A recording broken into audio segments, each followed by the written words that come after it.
أعوذ بالله من الشيطان الرجيم. بسم الله الرحمن الرحيم.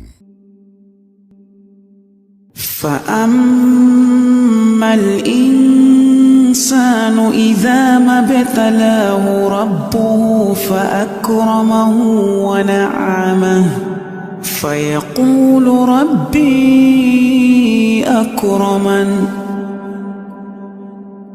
وأما إذا ما ابتلاه فقدر عليه رزقه فيقول ربي أهانن. كلا بل لا تكرمون اليتيم ولا تحاضون على طعام المسكين وتأكلون التراث أكلا لما وتحبون المال حبا جما. كلا إذا دكت الأرض دكا دكا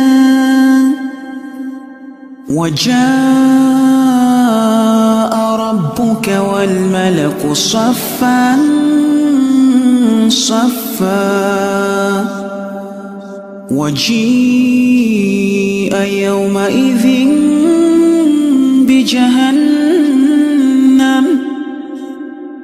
يومئذ يتذكر الإنسان وأنى له الذكرى يقول يا ليتني قدمت لحياتي فيومئذ لا يعذب عذابه أحد ولا يوثق وثاقه أحد.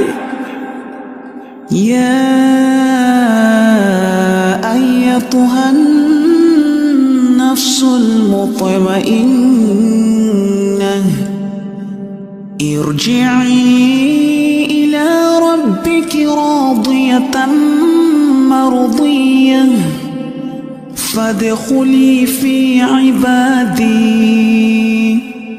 وادخلي جنتي.